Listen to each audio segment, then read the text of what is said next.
Tak ada kata mundur sebelum tuntas.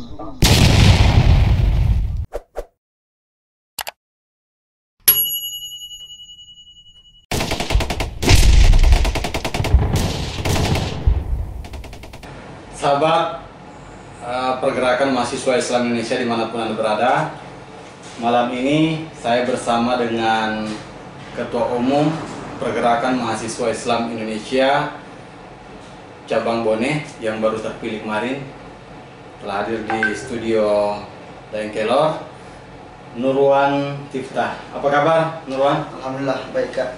Ya, alhamdulillah. Tadi puasa ya? Puasa. Alhamdulillah. Berarti sudah 2 puasanya? Sudah 2. Iya. Sudah berapa hari terpilih kemarin?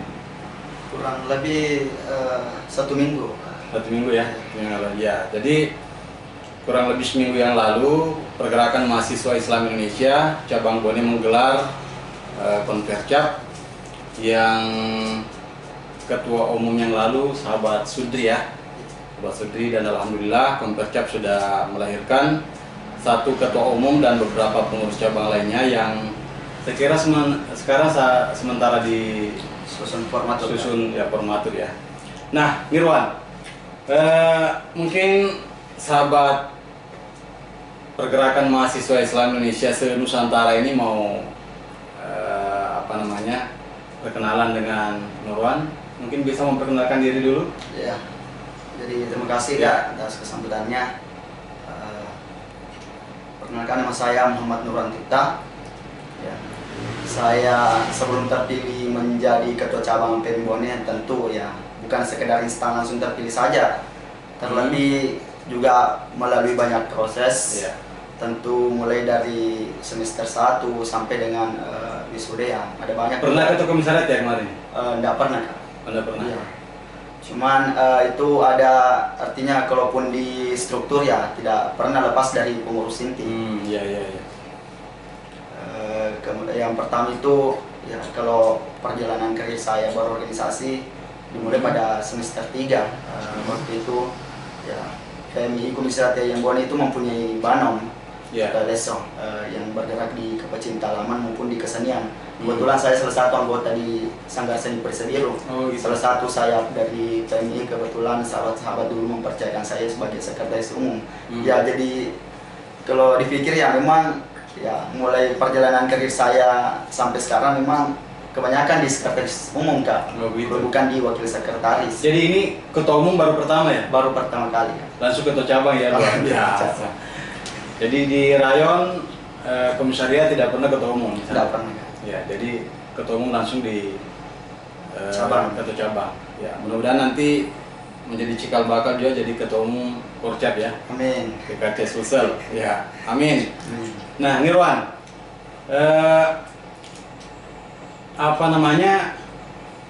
PMI ini sejauh mana sih eksisnya untuk mengawal kebijakan publik? Karena beberapa tahun terakhir ya entah karena COVID-19 sehingga kurang kelihatan di lapangan atau bagaimana? Ya, kalau PMI mengawal terkait dengan pemerintahan dan lain, saya pikir itu tidak akan pernah terlepas dari PMI. Ya. Tentu juga apalagi kita dari PMI sebagai mahasiswa ya, tanggung jawab kita memang di situ Kak, sebagai agen blockchain dan agen sosial kontrol. Artinya meskipun akhir-akhir ini PMI jarang mencuat bahkan demonstrasi, ya saya pikir tentu juga ada beberapa hambatan terkait juga aksi terkait juga hambatan terkait COVID. Namun saya pikir lagi-lagi itu tidak menyurutkan semangat sahabat-sahabat Kak. Jadi tetap kita kawal. Artinya memang yang betul-betul urgen dan memang betul-betul fatal kebijakan pemerintah saya pikir tidak bisa ditolerir lagi. Jadi kami akhir-akhir ini ya bukan berarti tidak pernah melaksanakan aksi demonstrasi kemudian tidak peduli terkait tidak mengontrol kebijakan pemerintah. Kami lebih sering juga bagaimana bermain di sosial media. Ya kita ketika ada kebijakan pemerintah kami lebih aktif juga mengkritisi lewat sosial media. Nirwan, jadi begini, masyarakat Bone itu, khususnya Bone ya, mereka itu terlalu besar ekspektasinya terhadap pergerakan mahasiswa Islam Indonesia. Dalam konteks bagaimana PMII bisa tetap idealis dan konsisten untuk mengawal kebijakan publik. Nah, PMI 1 tahun ke depan ini bagaimana Nirwan memformulasi pergerakan sahabat-sahabat di PMI? Sementara kalau misalkan mau mobilisasi massa itu kan kita pasti terkendala di COVID-19 ya. Ada protokol kesehatan di sana yang harus dijaga. Nah, bagaimana merancang gerakan supaya masyarakat tetap merasakan dampak dari perjuangan PMI ini? Saya pikir ya mungkin COVID ini sebagian besar juga bukan hanya PMI, melainkan sebagian besar organisasi menganggap bahwa ini adalah kendala untuk kita terus bergerak. Saya pikir ini ya bukan kendala bagi PMI. Persoalan mengkritisi kebijakan pemerintah yang dinilai tidak pro terhadap rakyat, saya pikir itu bukan hambatan bagaimana kita dilarang supaya berkumpul untuk mobilisasi massa. Namun saya pikir ada banyak ya yang sering kita insya Allah yang akan kami laksanakan nanti 1 tahun ke depan. Namun bukan berarti juga tidak melaksanakan aksi demonstrasi kan. Namun saya pikir ketika kita bisa melaksanakan dulu step by step, artinya ketika ada polemik yang memang dinilai bertentangan dengan masyarakat, kami pikir akan melaksanakan beberapa jalan, termasuk seperti ini podcast. Saya pikir ini juga salah satu bahwa bagaimana kritikan khususnya sahabat-sahabat PMI bisa sampai ke pemerintahan, begitupun dengan misalnya memperbanyak diskusi. Jadi ketika misalnya ada kebijakan, kemudian kita memanggil yang bersangkutan, kemudian kita dudukan, kemudian kita panggil beberapa sahabat-sahabat, artinya tidak terlalu banyak, kemudian setelah itu kita laksanakan diskusi mengapa kebijakan ini misalnya dilontarkan, apa-apa pertimbangannya. Ya, saya pikir itu juga salah satu hal yang efisien supaya tidak mobilisasi massa. Jadi menyampaikan pesan itu tidak mesti harus demonstrasi, tidak mesti harus memobilisasi massa dan sebagainya, tapi mengkritisi lewat media sosial itu menjadi bagian dari formulasi gerakan PMI ya. Ya, jadi ini strukturnya sudah selesai atau belum ini? Sementara dirampungkan Kak. Jadi beberapa hari yang lalu ya, mungkin juga tidak terlalu present karena lagi-lagi baru bulan puasa, dan sahabat-sahabat juga banyak yang pulang kampung, jadi tetap kami susun sekarang strukturnya. Kemudian insya Allah beberapa hari ke depan kita akan melaksanakan pertemuan perdana pengurus cabang. Kemudian ini yang memakan waktu lama juga Kak. Sedikit saya lihat kondisi PMI sekarang, saya lihat kondisi pemerintah sekarang, kemudian saya menemukan apa-apa yang harus saya masukkan di dalam kepengurusan bentuk biro yang memang betul-betul bukan hanya mengambil tempat, melainkan juga berfungsi dan bertujuan dan bermanfaat bagi keberlangsungan PMI 1 tahun ke depan. Jadi kebetulan struktur pada kepengurusan ini juga ada struktur kepengurusan baru, tidak didapatkan di kepengurusan sebelumnya. Jadi baru ini Kak, saya juga bentuk biro konsultasi hukum dan kebijakan publik. Ini tidak ada di struktur kepengurusan sebelumnya. Jadi saya berinisiatif menambahkan itu karena saya pikir ya mungkin ini lebih penting juga. Banyak yang dilihat bahwa masyarakat buta hukum dan lain-lain. Artinya banyak yang tidak tahu, kemudian ujung-ujungnya lari ke orang lainnya. Itu pun kalau misalnya masyarakat memang yang punya banyak biaya, yang tidak punya banyak biaya harus mengeluarkan uang seperti itu. Makanya kami dari PMI memfasilitasi ketika ada polemik-polemik kemudian yang mau didiskusikan persoalan hukumnya, saya pikir silakan datang ke kami, terkait juga dengan konsultasi publik. Kemudian kami juga bukan asal sembarangan. Kebetulan saya juga kemarin baru mendata sahabat-sahabat siapa yang memang lebih berkompeten mengisi salah satunya struktur ini terkait dengan biro bantuan hukum ya. Salah satunya saya kemarin ambil itu dari Yayin Bone, alumni Yayin Bone Fakultas hukum. Beliau juga salah satu alumni terbaik, salah satu wisudawan terbaik di masanya. Jadi, siapa? Atas nama Lukman Ansar. Ya. Beliau. Berarti kalau saya boleh menebak, berarti PMI ini lebih pada bagaimana mengawal isu atau kasus sampai tuntas ya? Iya betul Kak. Ya, jadi tidak hanya teriak-teriak, bukan hanya buang-buang tenaga, ya, gitu Kak. Jadi mungkin masyarakat berpikiran ya hanya sekedar bahwa kalaupun melihat bukan hanya PMI, ketika melihat misalnya aksi-aksi demonstrasi seperti itu, mungkin banyak yang berpikiran bahwa ya mahasiswa ini kurang kerjaan dan lain. Namun kami pikir bahwa ini demi kebaikan masyarakat sendiri yang memang mungkin ada juga yang tidak peka. Jadi kami yang dulunya hanya sekedar aksi demonstrasi dan kemudian hanya sampai pada tataran DPRD saja. Namun saya pikir itu kami berkomitmen untuk merubah pola seperti itu. Ya bagaimana kita misalnya ketika ada isu-isu hal seperti itu, kami melaksanakan kalaupun misalnya kita terhalang oleh pandemi ya seperti itu, diskusi bagaimana melalui sosial media. Namun ketika kami pikir tidak ada perubahan ya hanya jalan satu-satunya itu aksi demonstrasi. Ya karena kami pikir meskipun berarti aksi demonstrasi ya, jalan terakhir ya. Jalan terakhir. Ya kami pikir meskipun kita sudah berupaya bagaimana bisa menaati aturan. Namun saya pikir ketika itu hal berkelanjutan, saya pikir mendiamkan kesalahan juga adalah kejahatan Kak. Ya makanya Bapak mendiamkan kesalahan itu adalah kejahatan. Saya pikir itu juga akan kami jalan terakhir kalaupun aksi demonstrasi ya bukan seperti dulu ketika aksi hanya setelah selesai kemudian kita ke DPRD mentok sampai di situ dan tidak ada perkembangan selanjutnya. Makanya kami berinisiatif bahwa ketika kita melaksanakan aksi demonstrasi kami akan pastikan bahwa akan sampai di tangan penegak hukum. Seperti itu. Jadi mainannya bukan lagi sampai pada tataran DPRD tong saja, melainkan sampai di kepolisian dengan kejaksaan. Seperti itulah. Tapi kan selama ini kalau sahabat-sahabat walaupun bukan PMI ya, tapi organisasi yang lain melakukan penyampaian aspirasi, itu kadang-kadang mandatnya di DPR. Iya, begitu kan. Berarti yang mau difungsikan ini divisi ini ya?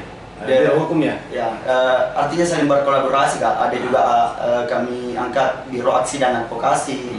Ya, setelah itu kita kaji juga di Biro Hukum dan konsultasi publik. Ya, jadi itu ada kami bentuk 7 biro Kak. Seperti itu. Nirwan dari terpilih dari kampus mana ini? Dari IAIN Bone. IAIN Bone. Berapa sih komisariat sekarang? Kalau komisariat yang ada di Bone sekarang ada 5 Kak. Ada IAIN Bone, Setia Yapi Bone, Setia Prima Bone, Setia Al-Ghazali Bone, kemudian Universitas Muhammadiyah Bone.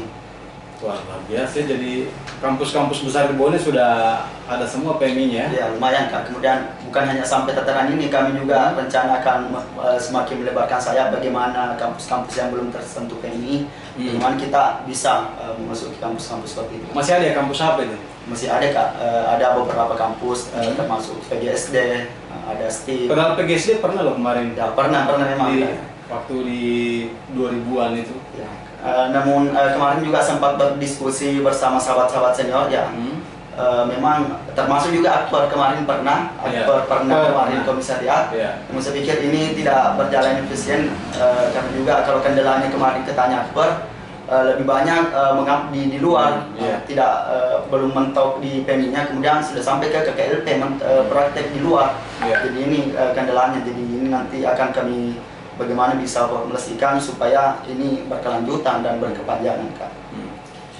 Nirwan, jadi ini kan belum start ini ceritanya kan, belum menyusun program kerja juga. Nah kira-kira kalau boleh tahu program intinya apa nih 1 tahun ke depan ini? Program intinya saya pikir kalau saya Kak sudah pikir matang-matang. Kalau program itu ya di sisi lain tentu harus fokus dengan internal dan eksternal Kak. Jadi nanti saya sudah bagi biro, saya berikan kebebasan kepada biro, silakan kalian remukan sendiri apa-apa program kerjanya. Nanti ketika ada bahan mentahnya kita bahas di raker. Yang kita meskipun misalnya ada 5 program kerja yang ditawarkan, kita filter sampai 2 sampai 3 yang memang betul-betul urgent untuk kita laksanakan. Seperti itu Kak. Tapi kalau persoalan program intinya ya tentu tidak terlepas dari pengembangan kader, begitupun dengan eksternal. Kaderisasi ya? Ya, kaderisasi. Ya, saya mau tanya satu hal penting ini. Ini juga sekaligus untuk menjawab keraguan masyarakat. Nah, mungkin Nurwan bisa memberikan sedikit penjelasan untuk meyakinkan publik. Pernah dengar nggak istilah masuk angin? Pernah. Nah, sering. Ya, jadi ini. Jadi seringkali mahasiswa itu ketika ada masalah besar, isu lokal yang kemudian tidak direspon oleh mahasiswa, itu lalu kemudian dianggap sebagai Masuk angin. Ataukah pernah sekali muncul tiba-tiba hilang? Ya. Nah, bagaimana Nirwan meyakinkan publik bahwa PMII tetap berdiri pada garis idealisme yang kokoh dan itu tidak akan pernah tergoyahkan dengan godaan apapun? Mungkin bisa disampaikan ke publik. Iya, kalau memang persoalan masuk angin ya lebih sering juga terdengar di telinga saya. Namun saya pikir selaku saya juga periode yang lalu lebih banyak bergerak juga. Artinya pelaku lah di dalam aksi demonstrasi ini. Ya kebanyakan saya sering dipercayakan sahabat-sahabat menjadi korlap maupun jenlap. Namun saya pikir meskipun sudah sering jenlap. Ya, bahkan memang terkesan banyak kali dalam kepengurusan. Jadi ini memang yang juga sering saya pahamkan kepada sahabat-sahabat. Jadi makanya ketika kami melaksanakan aksi itu, kami memang jarang untuk sampai pada tataran tutong saja. Kita aksi satu kali, selepas itu tidak ada tindak lanjut. Makanya kami pikir itu juga kekurangan kami dulu. Artinya di sisi lain juga kami punya banyak job di internal. Jadi ketika misalnya sahabat-sahabat sudah melaksanakan aksi satu kali, kemudian hanya sampai pada tataran itu saja, artinya sahabat-sahabat jarang menindaklanjuti. Saya pikir itu adalah kekurangan kami.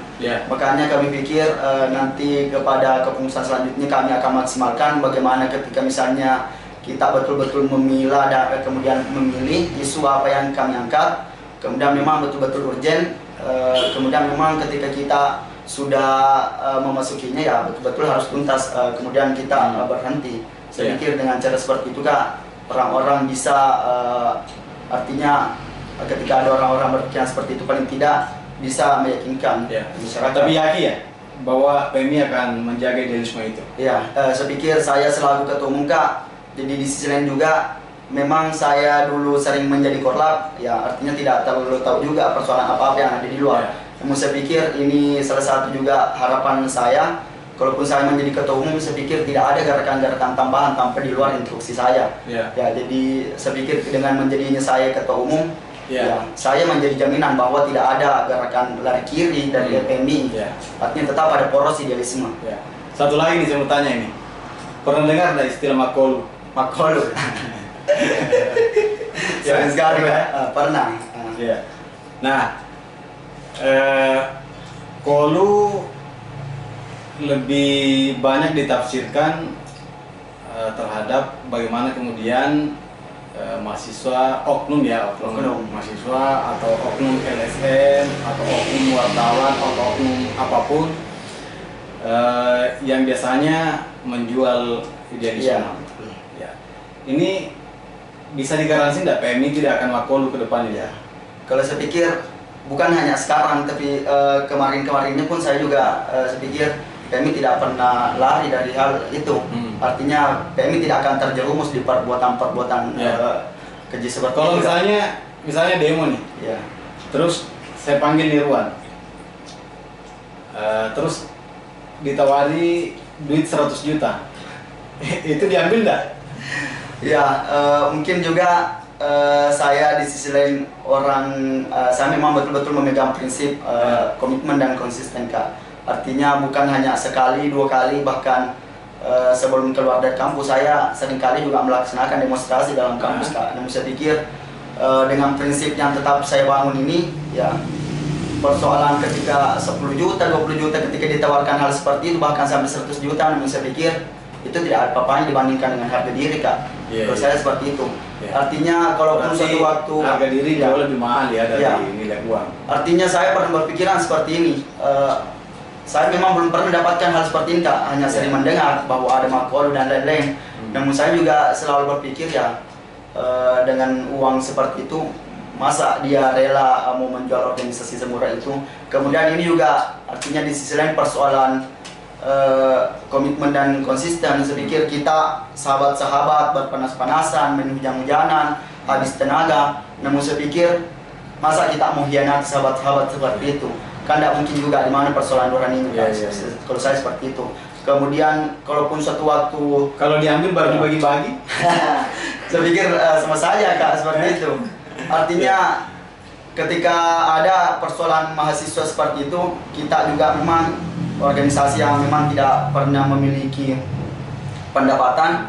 Namun saya pikir ketika misalnya ada pejabat yang memang betul-betul mau membantu mahasiswa, ya jangan pernah menukar hal seperti itu. Contoh, kami tidak pernah menolak ketika ingin diberi. Namun saya pikir ketika dengan konteksnya bahwa ini kalian ambil, kemudian jangan berhenti demo, saya pikir itu adalah hal yang salah. Ketika memang niatnya memberi, jadi kalau dikasih uang tanpa embel-embel bahwa jangan ini, jangan itu, murni pengembangan mahasiswa, kan? Murni pengembangan lembaga, itu diambil. Iya, tidak apa-apa. Kecuali misalnya seringkali minta, Pak, jadi sahabat pergerakan mahasiswa Islam Indonesia Nusantara, kita lagi bincang santai dengan Ketua Umum Pergerakan Mahasiswa Islam Indonesia Cabang Bone. Ini sudah memberikan pesannya dalam, bahwa jangan pernah mencoba untuk menyogok mahasiswa, utamanya PMI, karena itu tidak akan membantu. Mau berapapun, mau 10 juta, 50 juta, 100 juta, bahkan lebih, itu tidak akan diambil kalau konteksnya adalah untuk menghentikan gerakan atau advokasi kebijakan publik itu. Jadi kalau mau kasih duit jangan ada embel-embelnya. Ini pesan-pesan dalam ini kepada seluruh pejabat-pejabat di Kabupaten Bone.